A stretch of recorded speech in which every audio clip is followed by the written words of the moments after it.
Okay, round two of recording. Tried a new way of recording. Anyway, new tool, Riverview. Anyway, so Karl Popper popped up in my radar multiple times while reading a couple of other great books. I forget now where exactly. I believe the last book I might have reviewed was in there. Now I got to go back and look at what the last book was, or maybe the book previously. Uh, the main thing that kind of attracted me to the whole title is open society and its enemies, because it seems like there's a pattern humans repeat throughout the time. You go through the same cyclical. It can be called differently, like fascism, Marxism, socialism, whatever. There's always people wanting to control things. There's a group of people who want to control things, think if things are done that way, then everybody will be happy. So that's one of the things Karl Popper goes through, like thinking there's a way somebody can dictate happiness is the fallacy, because happiness is inner. It's not money, it's not anything. Like, yeah, you can have a lot of money being unhappy, no money unhappy, and no money happy, so on and so forth.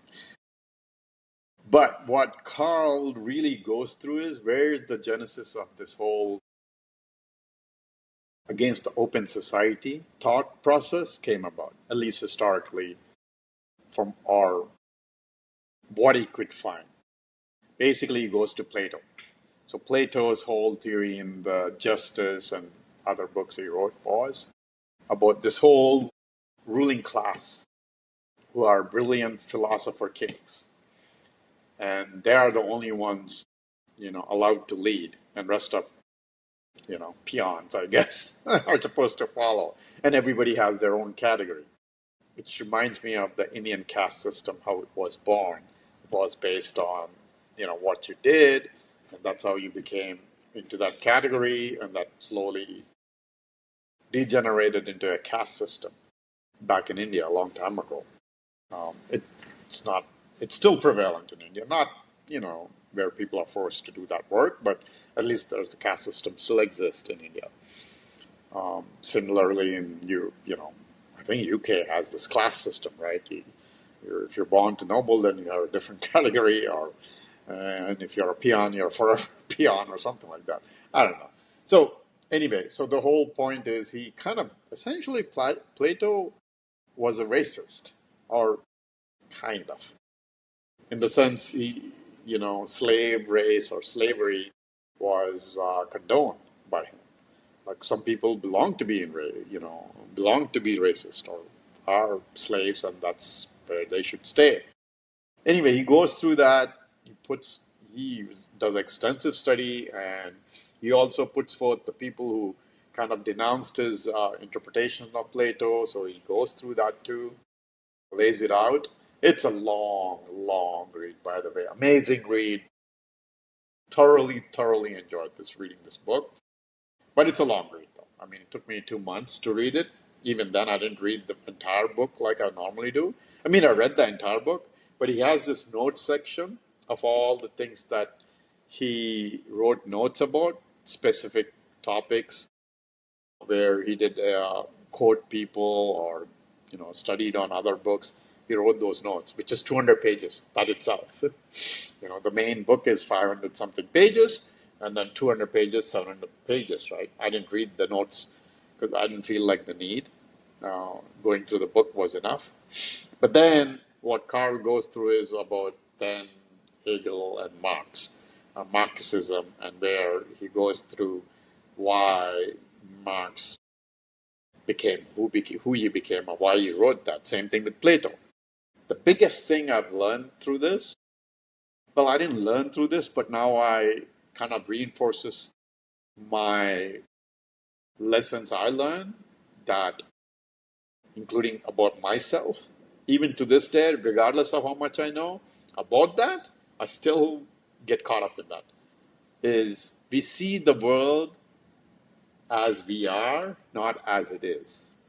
And we see the world as how we grew up, circumstances, whatever, programming and culture, all that stuff, not exactly how it is. So in Plato's case, what he went through, the turmoil, some of the turmoil or changes in the state when he was there, Athens, and then, Sparta, so on and so forth. He focused on Sparta being a better example because it was a forced hierarchy, and that's kind of what Plato wanted.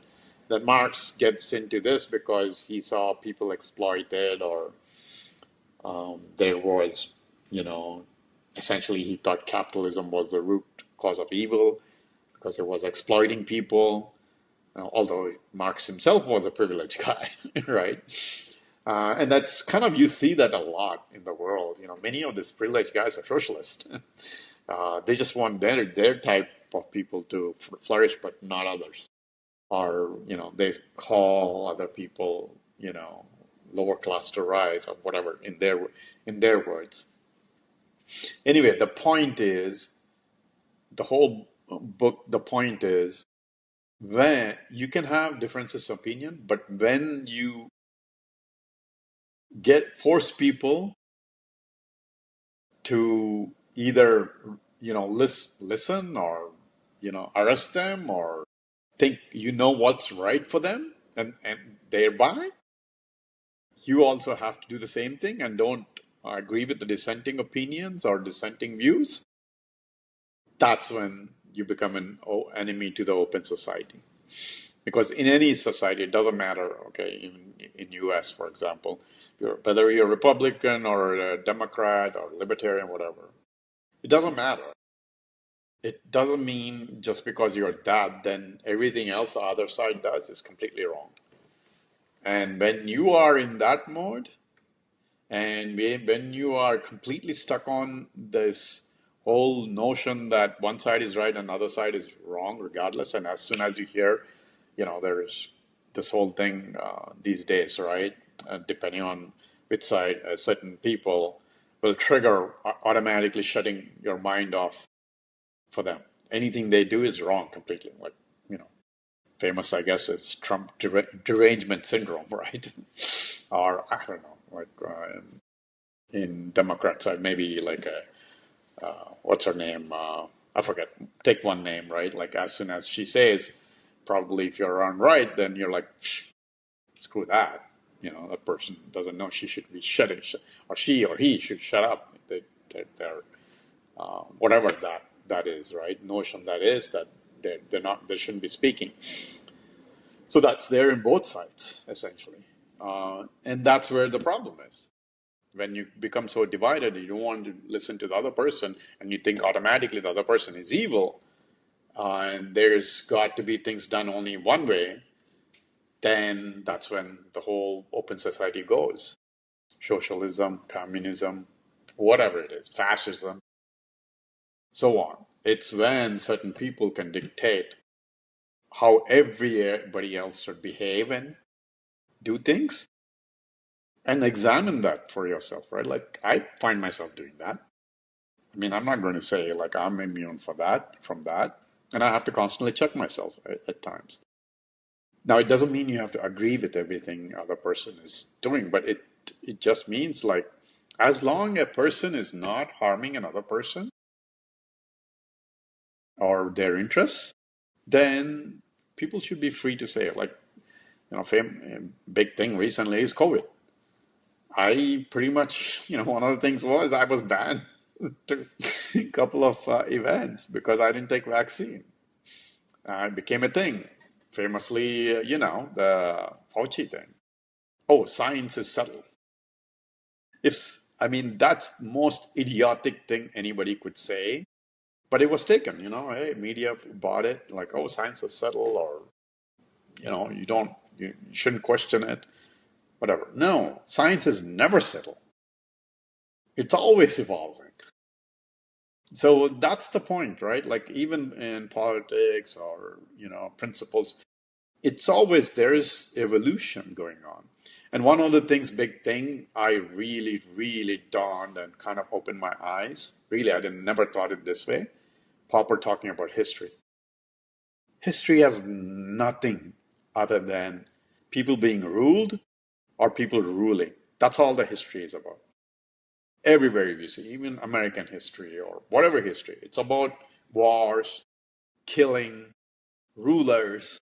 That's all there is to it. And that's not the reality of human evolution. You know, only the kings and the rulers and whatever didn't create human evolution. There's a lot of things that went between that created human evolution where we are. But if you go to history, study history, that's all you see. Hey, I don't know, Alexander, whatever, like you go to Genghis Khan or you go to any country, you see that history. Kings, killing, that's all there is to it. You go to religion, same thing. You see the killings and all that stuff. That's all there is to it. Usually in the history sense, of what's written in history. I'm not talking about, what's written in a, religious book. I'm talking about more of the historical.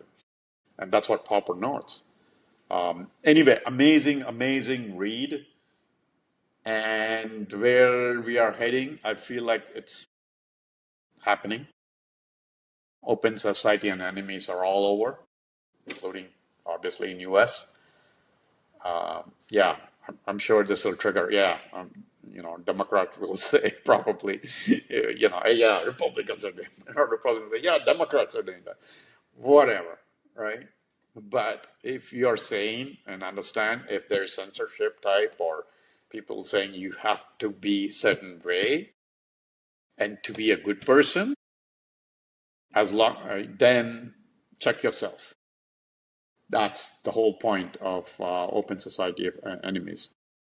Other than harming another person, then that's obviously evil, and that's where the government should be, protecting the individual rights. Anything else, then you are, pretty much devolving into socialism, fascism, eventually whatever that open society against enemies are. At least that's what I got, essentially, right? I could be totally wrong. You read the book and figure out maybe you got something else. So, anyway, highly recommend reading this.